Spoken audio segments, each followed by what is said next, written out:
చెప్పండి సార్ మీ పేరు? నా పేరు జయరాజ్ ఆర్య. నేను ఆర్య సమాజం నుంచి వచ్చినాను. దేనికి వచ్చారు?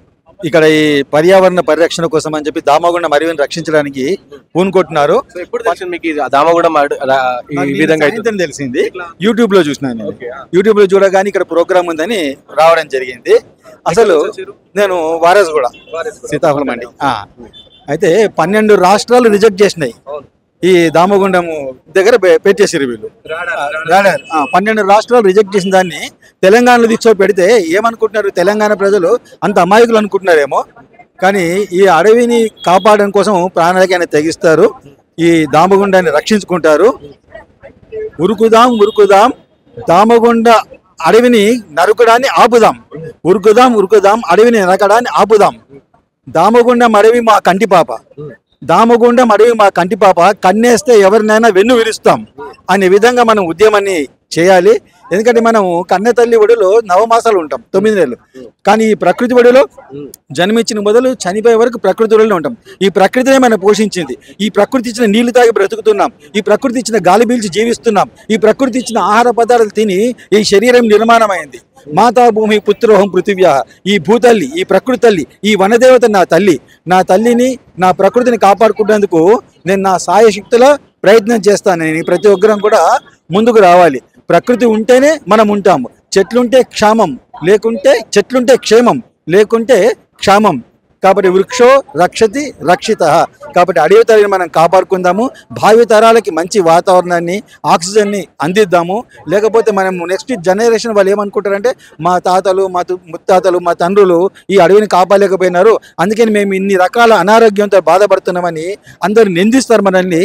అటువంటి పరిస్థితి రాకుండా మనము తను మను ధనములతోటి సాయక్షత్తుల ఈ దామగుండం అడవిని మనము కాపాడుకుందాము.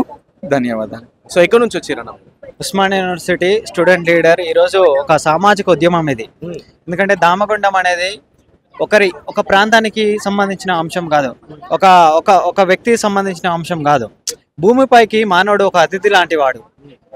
ఈ సర్వనాశనం చేసిపోతుంటే భవిష్యత్ తరాల బ్రతుకు ఏం కావాలి? కాబట్టి మనము ప్రతి ఒక్కరూ బాధ్యతగా ప్రతి ఒక్కరూ స్పందించాలి. ఏం చేయాలి? స్పందించాలంటే ఇక్కడికి వచ్చి ధర్నాలు చేయాల్సిన అవసరం లేదు. మీరు ఇంటికాడ ఉన్నప్పుడు ఒక చిన్న వాట్సాప్ స్టేటస్ పెట్టండి, ఒక ఇన్స్టాగ్రామ్ పెట్టడం వల్ల లక్షలాది మంది, వేలాది మంది విద్యార్థులకు, వేలాది మందికి వ్యక్తులకు ఇన్ఫర్మేషన్ పాకుతుంది. స్పందించేటోళ్ళు స్పందిస్తారు, కొంతమందికి కుదరకపోవచ్చు, కుదిరిన వాళ్ళని వస్తారు. కాబట్టి మీరు స్ప్రెడ్ చేయాల్సిన అంశం. ఎందుకంటే ఇక్కడ ప్రకృతి చాలా గొప్పది. ఈ ప్రకృతి మరి ఇలా నాశనం చేసుకుంటా పోతే ఈ కంపెనీలు వస్తూ ఉంటుంటే మరి బ్రతుకులు ఏం కావాలి? పేద ప్రజలు ఏం కావాలి? కంపెనీస్ వస్తాయి, ఉద్యోగాలు వస్తాయి, కంపెనీస్ వస్తాయి, డెవలప్మెంట్ వస్తాయి, కంపెనీ వస్తాయి, అర్బనైజేషన్ అవుతుంది అని చెప్పేసి అంటా ఉంటారు కదా, యూత్ కావచ్చు, ప్రభుత్వాలు కావచ్చు, అదే అంటున్నా ఉంటాయి. అయితే ఇక్కడ ఒకటి కంపెనీలు వస్తాయి, ఉద్యోగాలు వస్తాయి, కానీ బట్ ఏంటంటే పచ్చటి ప్రకృతి తల్లిని నాశనం చేసి కంపెనీలు అవసరం లేదు. ఎక్కడైతే దూర ప్రాంతాలలో ఒక సౌట భూములు ఉంటాయి, బీడు భూములు ఉంటాయి, అక్కడ పెట్టుకోవచ్చు. కాబట్టి ఇక్కడ లక్షల కోట్ల సంపాదన కోసము ఎవరి లబ్ధి కోసం పెడుతున్నారు? ఇక్కడ గండిపేట ఉంది, హిమాయత్ సాగర్ ఉంది, ఆ ప్రాంతం మొత్తం ఎండిపోతుంది. తర్వాత ఆ ప్రాంతం వల్ల, ఆ చెరువుల వల్ల ఈరోజు హైదరాబాదు ఒక జీవగంజి లెక్క ఈరోజు హైదరాబాద్ ప్రజలు బ్రతుకుతున్నారు. ఈరోజు ఆ ప్రాంతం మొత్తం, అడవి మొత్తం పోతే ఏం కావాలి? ఈ ప్రజలంతా ఏం కావాలి? ఎడారిగా మారిపోతుంది. పేద వర్గాల బ్రతుకులు ఏమవుతాయి అని నేను ప్రశ్నిస్తున్నా. ప్రభుత్వం తక్షణమే బ్యాక్ తీసుకోకపోతే పెద్ద ఉద్యమం అవుతుంది. ప్రభుత్వం మొత్తం చాలా వ్యతిరేకత వస్తుంది. కాబట్టి ప్రభుత్వం తక్షణమే ఈ నిర్ణయం బ్యాక్ తీసుకొని మీరు పేద ప్రజల కోసం పనిచేయాల్సిన అంశం. మిమ్మల్ని ఈరోజు ఈ ప్రభుత్వాన్ని మేము గెలిపించుకున్నది ఇట్లాంటి కార్యక్రమాల కోసం కాదు. మేము ఆ ప్రభుత్వం మాకు విద్యార్థులకు హాని చేసింది కాబట్టి మీకు ఈరోజు అవకాశం ఇచ్చినాం. మీరు ఈరోజు ఏదో మీకు లబ్ధి కోసము ఆ ప్రాంతాన్ని ఈ రకంగా చేస్తామంటే కరెక్ట్ కాదు. ఎక్కడైతే దూర ప్రాంతానికి వెళ్ళి కంపెనీలు తీసుకురాండి, కానీ పొల్యూషన్ కాకుండా ఒక పచ్చడి తల్లిని, ప్రకృతి తల్లిని నాశనం చేస్తా అంటే ఎంతవరకు కరెక్ట్ అని నేను అడుగుతున్నాను. ప్రభుత్వాలు ఎప్పుడైనా పేద బడుగు బలహీన పేద వర్గాల కోసం పనిచేయాల్సిన అంశం కాబట్టి దానిపైన దృష్టి పెట్టాలి. మీరు ఈ రకంగా మేము మాకు మా జేబులు నిండుతాయి, మా కుటుంబాలు లక్షల కోట్లు సంపాదిస్తాయి, మా ప్రభుత్వాలు మా ఎమ్మెల్యేలు కోట్లు సంపాదిస్తారంటే కరెక్ట్ కాదు. తక్షణమే ప్రభుత్వం నిర్ణయం బ్యాక్ తీసుకోకపోతే ఈరోజు వేలాది మంది విద్యార్థులు, వేలాది మంది వ్యక్తులు వచ్చారు, ఎవ్వరు ఒక రూపాయి ఇవ్వలేదు. ఎందుకు వచ్చారు? ఒక చైతన్యం, ఇది ఒక చైతన్యం తన కడుపులో రగులుతున్నది. స్పందించకపోతే దేశం నాశనం అవుతుంది. ఈ రకంగానే అందరూ అమ్ముకుంటూ పోతే దేశం ఏం కావాలి అంటే పేదవాళ్ళు బ్రతకొద్దా? ఈ రోజు ఉన్న వాళ్ళు ఈ ప్రాంతాన్ని భారతదేశాన్ని వదిలిపెట్టి అమెరికాకి వెళ్ళిపోతున్నారు. మరి పేదవాళ్ళు ఎక్కడ బ్రతకాలి? రోగాల పాలవుతున్నారు, లక్షలు ఖర్చు అవుతున్నాయి. మరి ఈ ప్రకృతిని ఈ రకంగా సర్వనాశనం చేసుకుంటూ పోతే నీరు, గాలి, భూతల్లి అన్ని నాశనం అయితే వీళ్ళ బ్రతుకు ప్రశ్నార్థకంగా మారుతుందని నేను తెలియజేస్తున్నాను. తక్షణమే బ్యాక్ తీసుకొని మీరు ఏదైనా కంపెనీలు వస్తున్నాయో ఆ కంపెనీలని పొల్యూట్ కాకుండా అలాంటి కంపెనీలని మనకు ఆహ్వానించాలి అని నేను తెలియజేస్తున్నాను. దామగుండం తెలిసి నుంచి క్లియర్ గా వర్క్ చేసిన వ్యక్తి అబ్దుల్ సిరాజ్ మనతో ఉన్నారు. సిరాజ్ చెప్పండి, మీరు ఈ దామగుండం గురించి విన్నారు కదా, సో ఎట్లా ఏమనిపిస్తుంది మీకు? నేను దామగుండం కోసం రీసెర్చ్ చేయడం జరిగింది. 12 లక్షల చెట్లు అండి. మనం ఒకరు నాటడం వల్ల సాధ్యం కాదు, ఒక 100 మంది నాటడం సాధ్యం కాదు. వేల సంవత్సరాల నుంచి ఆ చెట్లు అక్కడే ఉన్నాయి, ఆ అడవిలో ఉన్నాయి. అలాంటి చెట్లను పీకేసి మళ్ళీ 12 లక్షల చెట్లు పెడతాము అంటే ఎంత జోక్ చేసిన విషయం ఇది. సో గవర్నమెంట్ డిసిషన్ తీసుకోవాలి. ఎన్వైర్న్మెంట్ అండ్ సెక్యూరిటీని బ్యాలెన్స్ చేయాలి, ఎన్వైర్న్మెంట్ అండ్ డెవలప్మెంట్ బ్యాలెన్స్ చేయాలి. అలాంటప్పుడే చూసుకోవాలి. ఇలాంటి పర్యావరణాన్ని డిస్టర్బ్ చేసేంత ప్రాజెక్ట్స్ ఏవి కానీ మనకు వద్దండి. ఇది మంచిది కాదు, దీన్ని బ్యాక్ తీసుకోవాలని కోరుకుంటున్నాను. ఇంకోటి రాడార్ స్టేషన్ సంబంధించి 12 స్టేట్స్ కూడా, అంటే మన దేశవ్యాప్తంగా ఉన్న కొన్ని స్టేట్స్ కూడా ఫస్ట్ అక్కడికి ప్రపోజల్ ఉంది, అవన్నీ స్టేట్స్ కూడా క్యాన్సిల్ చేసినాయి. మరి మన తెలంగాణ ప్రభుత్వం అప్పుడు ఉమ్మడి ఆంధ్రప్రదేశ్ ఉంది కాబట్టి, సో ఇది మన తెలంగాణలో అది వికారాబాద్ ఏరియాని చూస్ చేయడం రీజన్ ఏంది, అసలు ఎందుకు యాక్సెప్ట్ చేసి? ఇది ఇప్పటిది కాదండి, 2007 నుంచి ఇది నడుస్తూ ఉంది. 2007 నుంచి ఉద్యమం నడుస్తూ ఉంది. 2007 నుంచి భూసేకరణ కానీ, అనుమతులు కానీ, పర్మిషన్స్ కానీ తీసుకున్నారు. వాళ్ళు డైరెక్ట్గా కాకుండా దొంగదారిలో పోయినారండి. డైరెక్ట్గా అంటే ఇప్పుడు ఎండోన్మెంట్ ల్యాండ్ అంటే అక్కడ రామలింగేశ్వర స్వామి టెంపుల్ ఉంటుంది. ఆ టెంపుల్ భూమి అండి, 2000 ఎకరాల చిల్లర భూమి అనేది టెంపుల్ భూమి. ఈ భూమిని వారు ఏం చేశారంటే ఫారెస్ట్ మీద మార్చుకున్నారండి. ఫస్ట్ అక్కడ ఉన్నది 100 చిల్లర ఎకరాలు మాత్రమే ఫారెస్ట్. ఆ ఫారెస్ట్ అదంతా ఫారెస్ట్ ఎకరాలు మార్పించుకొని ఆ ఫారెస్ట్ ఎకరాలను ఇప్పుడు నేవీకి బదిలేస్తున్నట్టు రీసెంట్గా మన గవర్నమెంట్ రేవంత్ రెడ్డి ప్రభుత్వం నిర్ణయం తీసుకుంది.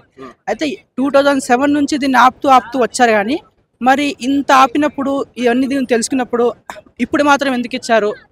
దీని వెనుక ఏముంది? అసలు గవర్నమెంట్ ఈ ఇష్యూని అంత సీరియస్ తీసుకుందా లేదా? ఎంత రేడియేషన్ ప్రాబ్లం అవుతుంది రాడార్ స్టేషన్స్ వల్ల? మన హైదరాబాద్ మొత్తం స్మాష్ అయిపోతుందండి ఈ ప్రాజెక్ట్ వల్ల. ఢిల్లీ మరో బెంగళూరు అవుతుంది అనుకోవచ్చు, మరో ఢిల్లీ దానికంటే ఎక్కువ అవుతుందండి, దానికంటే దారుణంగా అవుతుంది. సో ఇంకోటి రాడార్ స్టేషన్ సంబంధించి అమెరికా కావచ్చు, ఇట్లా ఏదో అభివృద్ధి ఉన్న దేశాలలో కావచ్చు, సో వేరే కంట్రీస్ లో కూడా సో రాడార్ స్టేషన్స్ ఉండడం వల్ల సో అక్కడ క్యాన్సిల్ కూడా చేశారు, అవన్నీ బంద్ చేశారు.